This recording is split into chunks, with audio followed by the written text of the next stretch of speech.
Sting, wrestler. Steve Borden, born March 20, 1959, better known by the ring name Sting, is an American retired professional wrestler, actor, author, and former bodybuilder. He is currently signed to WWE under a Legends contract. He is regarded as one of the greatest professional wrestlers of all time, having cultivated a legacy over a career spanning more than 3 decades.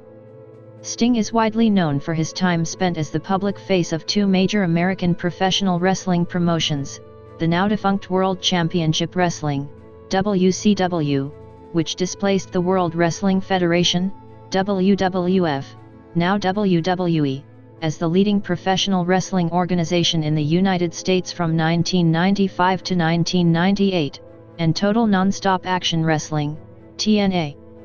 Sting's 14-year association with WCW and its predecessor, Jim Crockett Promotions, JCP, began in 1987. He quickly rose to main event status, and has been described as the WCW counterpart to the WWF's Hulk Hogan. Dubbed the franchise of WCW, he held a total of 15 championships in the promotion, including the WCW World Heavyweight Championship on 6 occasions, the WCW International World Heavyweight Championship on 2 occasions and the NWA World Heavyweight Championship on 1 occasion, and made more pay-per-view (PPV) appearances for the company than any other wrestler. Against Hogan, Sting headlined the highest-grossing PPV event in WCW history, Starrcade, in December 1997. Upon the acquisition of WCW by the WWF in March 2001, Sting and his long-term rival Ric Flair were chosen to perform in the main event of the final episode of Nitro. Following the expiration of his contract with WCW's parent company, AOL Time Warner, in March 2002, Borden held talks with the WWF, but ultimately did not join the promotion and instead toured internationally with World Wrestling All-Stars, WWA, winning the WWA World Heavyweight Championship before joining the then upstart TNA in 2003. Over the following 11 years, he won the NWA World Heavyweight Championship on 1 further occasion and the TNA World Heavyweight Championship 4 times. As a result, he became the only wrestler to have won the NWA, WCW, and TNA World Championships in a career. He was also the inaugural inductee into the TNA Hall of Fame in 2012.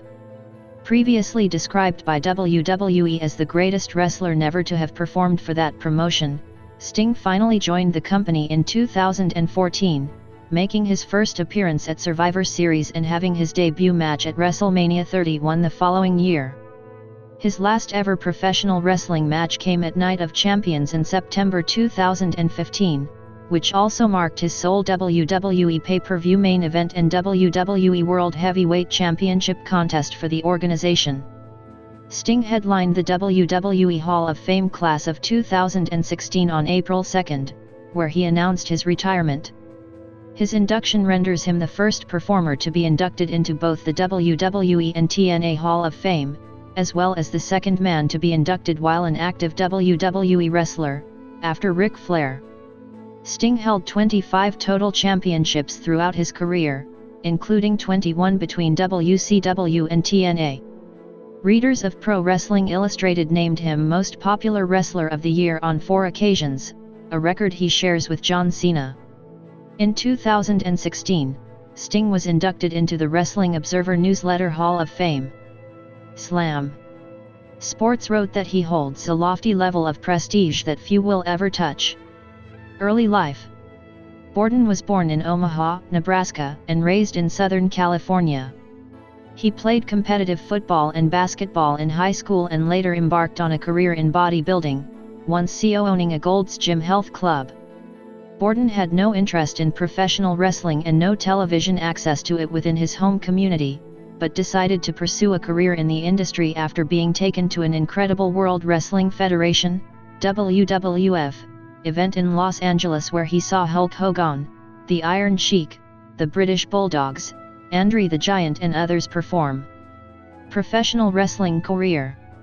Continental Wrestling Association, 1985-1986. Borden, originally wrestling under the ring name Flash, teamed with Jim Justice Hellwig, who would gain fame as the Ultimate Warrior in WWF/WWE, as two members of Power Team USA in Independent All-California Championship Wrestling. Power Team USA was a four-man unit also featuring Garland Glory Donahoe and Mark Commando Miller, plus manager Rick Bassman. Hellwig and Borden later moved to the Continental Wrestling Association, CWA, a wrestling company based in Memphis, Tennessee, and became known as the Freedom Fighters. Fans were slow to respond to the lumbering Hulks, so the team turned heel. The Freedom Fighters left the CWA after an uneventful run, the highlight of which was an angle in which they broke the leg of veteran wrestler Phil Hickerson. Universal Wrestling Federation, 1986–1987. The duo surfaced in the Universal Wrestling Federation, UWF, an organization run by Bill Watts and based in Shreveport, Louisiana, where they were known as the Blade Runners. Borden changed his ring name from Flash to Sting, while Hellwig became known as Rock. They soon joined Hot Stuff and Hyatt International, a heel stable headed by Hot Stuff Eddie Gilbert and Missy Hyatt. Together with Russian wrestler Kortsia Korchenko, the Blade Runners became henchmen in Gilbert's on-screen feud with Watts. Hellwig, who would later become the Ultimate Warrior in the World Wrestling Federation, WWF, now WWE, left the promotion in mid-1986, leaving Sting without a partner. Sting won the UWF World Tag Team Championship twice with Gilbert in 1986 and a third time with Rick Steiner in 1987. Following a match against Terry Taylor in mid-1987, Gilbert interfered on Taylor's behalf, costing Sting the match. Taylor and Gilbert ganged up on Sting until gentleman Chris Adams came to Sting's aid. Adams cleared the ring and then asked Sting if he was with him or against him in his feud with Taylor and Gilbert. Sting turned face by declaring his allegiance to Adams. Behind the scenes, Gilbert endorsed Borden by telling a dirt sheet that Sting would be a megastar in the future. Later that year, Sting was tabbed to win the UWF Television Championship, then held by Gilbert, until Jim Crockett of the National Wrestling Alliance, NWA, bought the company from Watts. Crockett's booker, Dusty Rhodes, decided to put the television title on Taylor to set up a feud between Taylor and NWA television champion Nikita Koloff to unify the two titles. Rhodes used then-unknown Shane Douglas as the transitional champion from Gilbert to Taylor because Rhodes did not want to diminish Sting's growing stardom with a brief title run. Jim Crockett Promotions / World Championship Wrestling. Rise to Stardom, 1987–1989. Sometime after Sting's arrival to the NWA in July 1987, Dusty Rhodes used the opening bout of Crockett's first foray into pay-per-view, Starrcade 87, to showcase the young superstar. Sting partnered with Michael P.S. Hayes and Jimmy Garvin in a six-man tag team match against Gilbert, Steiner, and Larry Zbysko that ended in a 15-minute time limit draw. Having established himself as a rising star, Sting was one of the few UWF alumni to be pushed in the NWA. At the inaugural Clash of the Champions in March 1988, Sting challenged Ric Flair for the NWA World Heavyweight Championship. The match ended in a draw after the 45-minute time limit expired and the ringside judges could not declare a winner. Sting lost to Flair in several non-televised rematches following the Clash and, later that year, battled other members of Flair's stable, the Four Horsemen. Sting teamed with Koloff at the Great American Bash in July 1988 to challenge Horsemen Tully Blanchard and Arn Anderson for the NWA World Tag Team Championship. Blanchard and Anderson retained the titles when the match ended in a 20-minute time limit draw. Rhodes continued to book Sting in title matches throughout the year against both NWA United States champion Barry Windham and NWA television champion Mike Rotunda. In the fall of 1988, Sting was attacked by Hawk and Animal of the Road Warriors after a televised match. Rhodes, as booker, identified Sting as the face who was most over with the fans, despite knowing that turning the Road Warriors heel would be no easy task. Rhodes himself teamed with Sting to challenge the Road Warriors for the Tag Team Championship at Starrcade 88 that December. Rhodes and Sting got the win by disqualification, allowing the Road Warriors to retain the titles.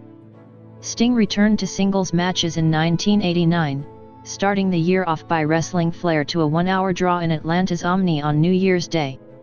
He would also have his first experience in Japan with a brief tour in All Japan Pro Wrestling, AJPW, with his most notable match in AJPW against Dan Spivey at Nippon Budokan in June 1989. After a long push, Sting won his first title in the NWA when he defeated Rotundo for the NWA Television Championship at a live event in March. Sting defended the television title actively but tended to face sub-PAR challengers such as the Iron Sheik. In mid-1989, the Great Muta challenged Sting at the Great American Bash. The match was booked with a classic, controversial dusty finish even though Rhodes, the namesake of the technique, had been fired months earlier. Sting got the 3 count and was announced as the winner, but a replay showed Muta's shoulder was up at the count of 2. The NWA decided to declare the title vacant. Sting and Muta battled in many rematches for the vacant television title, but they always ended in disqualification, giving neither man the championship. Eventually, Muta won a no disqualification match against Sting at a live event in September by using a blackjack to get the win and the title. In the main event of that year's Great American Bash, Flair defended the NWA World Heavyweight Championship against Terry Funk, who was a member of Gary Hart's J-Tex Corporation. After Flair got the victory, he was attacked by Funk's stablemate, Muta. Sting came to the aid of his old rival Flair, and the two feuded with Muta and Funk for the rest of the summer and fall, culminating in a Thunderdome cage match between the two teams, which Flair and Sting won, at Halloween Havoc 89.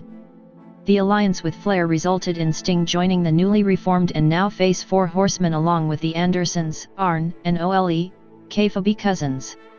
Sting finished out the year by winning a 4-man round-robin Iron Man tournament at Starrcade 89. In the final match of the night, Sting defeated Flair to accumulate the necessary points to win the tournament. The victory made Sting the #1 contender for Flair's NWA World title, leading to tension within the Four Horsemen. Feud with the Four Horsemen, 1990–1991. Sting was summarily dismissed from the Four Horsemen on February 6, 1990, at Clash of the Champions X, Texas shootout after refusing to relinquish his title shot against Flair, thus restarting their rivalry. Later that evening, Borden suffered a legitimate knee injury while interfering in a steel cage match featuring the Horsemen. Borden's injury forced the bookers of World Championship Wrestling, WCW, the dominant promotion in the NWA, to find a new opponent for Flair for the forthcoming Wrestle War pay-per-view event. Lex Luger was chosen to challenge Flair at Wrestle War. During the match between Flair and Luger, Sting came down to motivate Luger to come back and beat Flair. Before this, Sting and Luger had been at odds. When Luger was close to winning, Sting was attacked by Ole Anderson. Luger opted to save the already injured Sting and ended up losing the match by count-out while assisting his friend. Behind the scenes, WCW officials had wanted Flair to drop the title to Luger at Wrestle War, but Flair refused, saying he had promised Borden he would hold the title until Borden could return to the ring. Despite the injury, Sting was still utilized on television and pay-per-views when necessary. At the Capital Combat event in May, Sting was accosted by the Four Horsemen and thrown into a metal cage at ringside. In a promotional crossover, Sting was rescued by his buddy RoboCop. After Borden's recovery, Sting finally defeated Flair for the NWA World Heavyweight Championship on July 7, 1990, at the Great American Bash. Sting went on to feud with title contenders Flair and Sid Vicious. Vicious appeared to defeat Sting in a title match at the 1990 Halloween Havoc, but the Sting that Vicious pinned was revealed to be an imposter played by Horseman Barry Windham. The real Sting appeared soon after and pinned Vicious to retain his title after the match was restarted. During Sting's title run, a masked man known as the Black Scorpion would taunt and attack Sting on many occasions. This feud culminated in a final showdown between Sting and the Black Scorpion at Starrcade, Collision Course in December. The cage match ended with Sting pinning and unmasking the Scorpion, who turned out to be Flair in disguise. WCW World Heavyweight Champion, 1991–1993. Sting's first World Championship reign ended January 11, 1991, when Flair defeated him in a rematch from Starrcade. In the same month, WCW seceded from the National Wrestling Alliance, in the process recognizing a WCW World Heavyweight Championship and a WCW World Tag Team Championship. Sting then took part in what many consider to be the best match of 1991, teaming with Luger to face the Steiner brothers at the Super Brawl I pay-per-view for the World Tag Team titles. The Steiners won by pinfall after Koloff, who had been feuding with Luger, interfered in the match by swinging a chain at Luger but hitting Sting instead. Consequently, Sting feuded with Koloff throughout the summer of 1991. In August 1991, Sting defeated Steve Austin to win a tournament for the vacated WCW United States Heavyweight Championship. Sting held the title for 86 days before losing it to Rick Rude at Clash of the Champions 17. At Starrcade 91, Sting won the first ever Battle Bowl Battle Royal, for which he received a Battle Bowl championship ring. Sting then became embroiled in a feud with the Dangerous Alliance, headed by manager Paul E. Dangerously. The stable targeted Sting because he was the so-called franchise of WCW, and the alliance vowed to destroy both Sting and the promotion he was the face of. At the same time, Sting was being targeted by Luger, who had once again turned heel and, as WCW champion, viewed Sting as a threat. Sting engaged in many matches with Dangerous Alliance members, especially Rude, who was the group's biggest star. It was during this feud that Sting won the first of his 6 WCW World Heavyweight Championships, defeating Luger on February 29, 1992, at Super Brawl 2. The feud ended when Sting formed Sting's Squadron, consisting of allies Ricky Steamboat, Dustin Rhodes, Wyndham, and Koloff, and defeated the Alliance, Rude, Austin, Arn Anderson, Zbysko, and Bobby Eaton, in a War Games match at Wrestle War in May 1992. Dave Meltzer awarded the match his highest rating of 5 stars. Near the end of Sting's battles with the Dangerous Alliance, the seeds were sown for what became arguably one of the most famous feuds of Sting's career. Sting defended his WCW World title on April 12, 1992, at the Omni in Atlanta against the 450-pound Big Van Vader. During the match, Vader splashed Sting, cracking 3 of Sting's ribs and rupturing his spleen. Sting recovered and defended his title on July 12 against Vader at the Great American Bash, dropping the belt to Big Van Vader after missing a Stinger splash, hitting his head on the ring post, and receiving a power bomb. After beating Cactus Jack in a Falls Count Anywhere match at Beach Blast and WCW newcomer Jake Roberts in a coal miner's glove match at Halloween Havoc, Sting defeated Vader, who had lost the WCW World Heavyweight Championship in August, in the King of Cable tournament final at Starrcade. The Sting-Vader feud continued into 1993, with Vader, who was again WCW World Heavyweight Champion, defeating Sting in a bloody strap match at Super Brawl 3. Sting exacted revenge by beating Vader for the WCW World Heavyweight Championship on March 11 in London, England, but lost it back to Vader 6 days later in Dublin, Ireland. Sting then teamed with WCW newcomer Davey Boy Smith to beat the team of Vader and Vicious at Beach Blast in a match that was set up by a mini-movie in which an evil midget blew up Sting's boat. At the end of 1993, Sting was one of the first people to congratulate Flair, who had just returned from the World Wrestling Federation, after his WCW World Heavyweight title victory over Vader at Starrcade. WCW International World Heavyweight Champion, 1994-1995. Sting feuded with Vader and Rude through the first half of 1994. Sting won the WCW International World Heavyweight Championship from Rude in April. Rude recaptured the title on May 1 at Wrestling Dontaku 1994 in Japan, but the decision was reversed because Rude had allegedly hit Sting with the title belt during the match. This was to cover for a real-life back injury Rude sustained in the match that forced Rude into retirement. Sting refused to have the title handed to him and instead defeated Vader for the vacant WCW International World Heavyweight Championship at Slamboree. Soon afterward, Flair defeated Sting in a title unification match at Clash of the Champions XXVII, turning heel in the final moments of the match when sensuous Sherry turned on Sting and took Flair's side.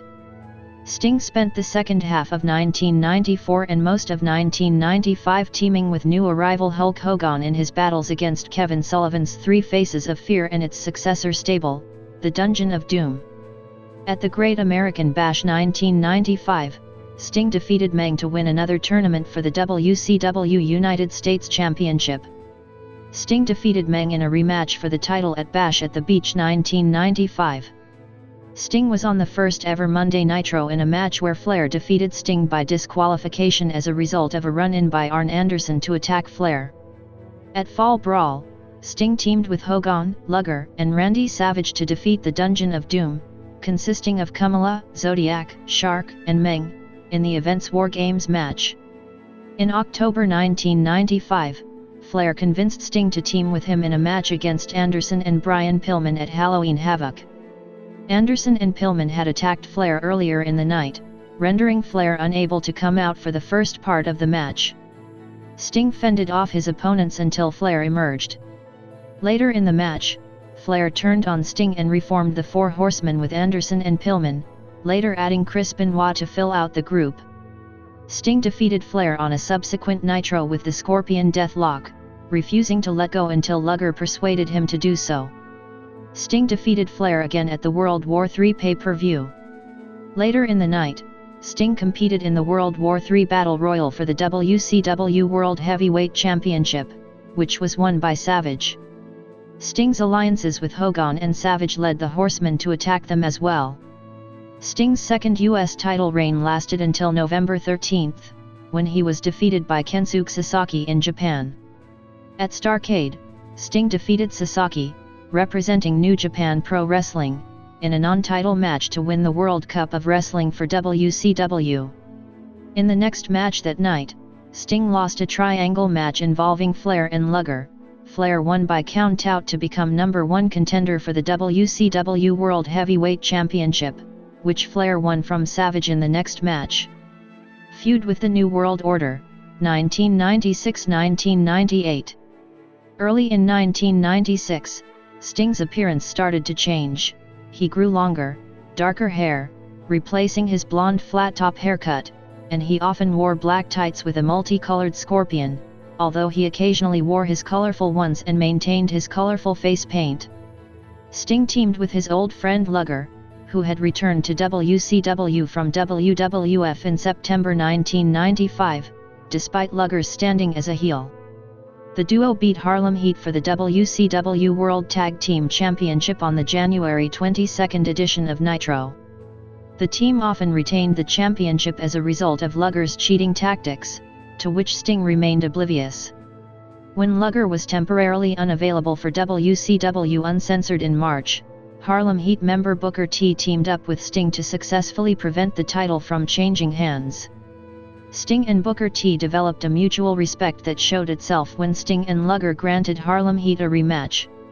During the tag title run, Sting received a world title shot against the Giant at Slamboree in May, but lost after accidental interference from Luger. Harlem Heat eventually won the titles back on the June 24 edition of Nitro. In the summer of 1996, Sting was the first to stand up to the outsiders, Kevin Nash and Scott Hall, who had recently competed in the WWF and whose alliances and agenda were unclear, had been infiltrating and causing chaos at WCW events. Sting teamed with Luger and Savage to defend WCW against Hall, Nash, and a mysterious third outsider to be revealed at the Bash at the Beach. Hall and Nash started the bout without their third partner, but the WCW's temporary 3-on-2 advantage was short-lived. Luger left the match after he was accidentally injured by a mistimed Stinger splash. The 2-on-2 match continued while Hogan, who had been a fan favorite for nearly 15 years, emerged at ringside. Hogan appeared ready to back up the WCW wrestlers until he attacked Savage with his leg drop finisher in one of wrestling's most famous swerves. The match was ruled a no contest, and Hall, Nash, and Hogan declared a new world order in professional wrestling. The name stuck and Sting became one of WCW's stalwarts against the New World Order, or NWO for short. As part of this, Sting and Luger went up to Rivals and Four Horsemen members Ric Flair and Arn Anderson sometime after Bash at the Beach and asked them to team with him, saying that they needed to put aside their differences for the good of WCW. Flair and Anderson agreed and the four wrestlers composed Team WCW for the annual War Games match at Fall Brawl in September 1996. They would be facing the NWO's team of Hall, Nash, Hogan, and a fourth member yet to be determined. On the Nitro prior to the event, however, the NWO played a trick on WCW claiming that Sting was joining their side. A vignette was shown where the NWO had a recording of Sting's voice playing in its limousine as Luger was being lured into the parking lot. Once he was there, a man dressed as Sting, played by Jeff Farmer, attacked him and the crowd at home was led to believe that Sting had joined up with the NWO and would be their fourth man against what was now a three-man WCW team. Sting, however, was not at that edition of Nitro and showed up at Fall Brawl just as his teammates declared that they would face the NWO by themselves. Sting told Luger that he did not attack him, but Luger refused to believe him. Later, during the match, Sting entered as the fourth and final man for Team WCW, after the imposter Sting had entered for the NWO. Once in the ring, Sting immediately took out all four members of the NWO. He then stopped, turned to Luger, and angrily said to him, "Is that good enough for you right there? Is that proof enough?" Sting then gave Luger an obscene gesture and walked out of the match, leaving Team WCW at a 4-on-3 disadvantage which they did not overcome. The next night on Nitro, Sting came out unannounced during the middle of the show with no music or entrance pyrotechnics.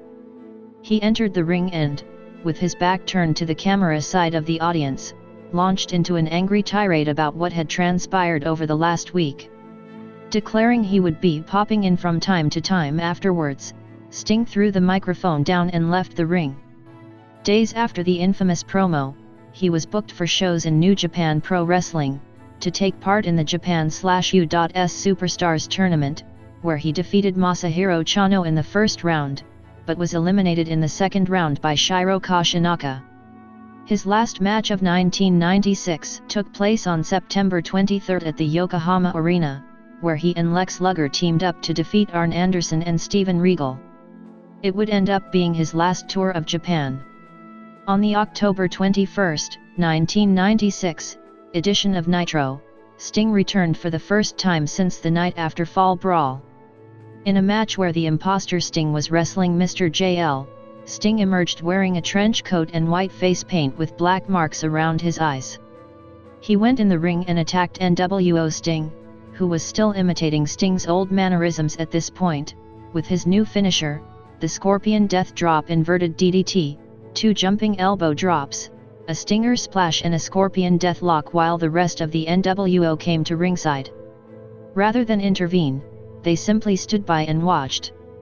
After Sting was done, Ted DiBiase and Kevin Nash came into the ring and made Sting an offer to join the NWO and get back at WCW for betraying him. Sting, after a pause, first called out the NWO Sting as a cheap imitation, before telling the NWO, "The real Sting may or may not be in your price range," and then concluded by saying, "The only thing that's for sure about Sting is that nothing's for sure." With that, Sting left the ring and would not speak, on mic, on WCW programming again for over a year. After this, a silent, almost ghostly Sting, carrying a baseball bat as a weapon, began appearing in the rafters at WCW events and began painting his entire face with black and white corpse paint. Sting's new gimmick was inspired by the 1994 film The Crow. In retaliation, NWO Sting, who was still imitating Borden, began painting his face this way as well. While appearing on a WCW/NWO merchandise special on QVC Sports in late 1999, Borden admitted that Scott Hall had initially suggested the idea of painting his face like the character of Eric Draven from The Crow. Sting maintains aspects of his Crow persona to date, occasionally with different designs and use of color of the face paint. In a series of unusual loyalty tests over the next months, Sting would confront a WCW wrestler in the ring and shove the wrestler several times with his bat until the wrestler was provoked enough to advance on him. Then Sting would draw the weapon back as if he were going to assault him, causing the wrestler to stop. Sting would hand the bat to the offended wrestler and turn his back, offering the wrestler a chance at retaliation. When the wrestler hesitated or declined, Sting would nod, retrieve the bat and leave the ring. In January 1997, a blackballed Randy Savage returned to WCW for the first time since Halloween Havoc and aligned himself with Sting as a free agent as he refused to join the NWO, although WCW Vice President Eric Bischoff, also one of the leaders of the NWO, declared he would not be allowed back in WCW if he didn't. For the next few weeks the two were seen in the rafters together and coming to the ring together. This story, however, petered out at Super Brawl 7 in February. Sting and Savage had come to the ring together to watch Roddy Piper face Hogan in a match for the WCW World title. As Sting left, Savage went to the ring and helped Hogan win the match, thus going back on his word and joining the NWO. Over the next couple weeks, Sting would accompany the NWO, indicating that he too joined the group.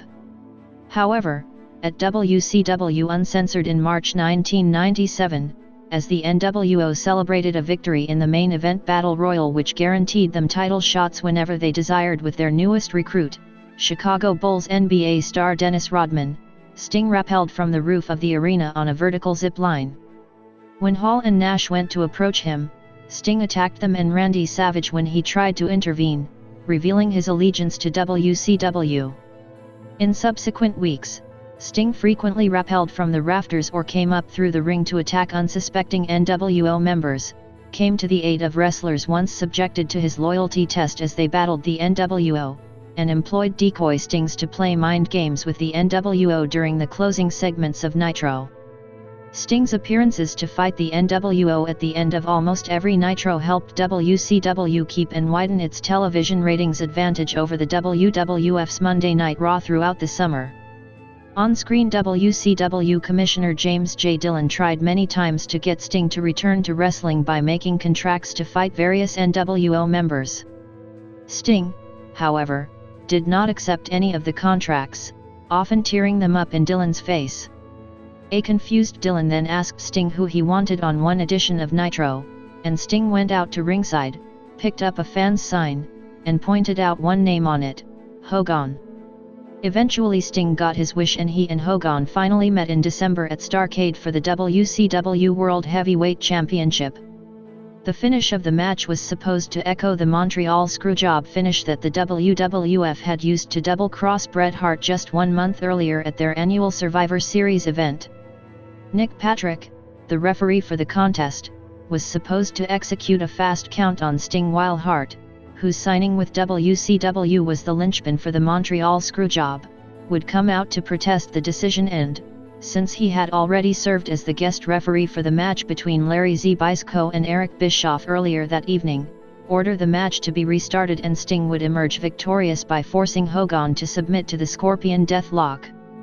However, Patrick did not do his part properly and instead counted the pin at normal speed, which added an unintentional level of controversy to the finish. The next night on Nitro, Hogan protested the decision claiming that Patrick's decision should have been considered final and a rematch was granted. The match,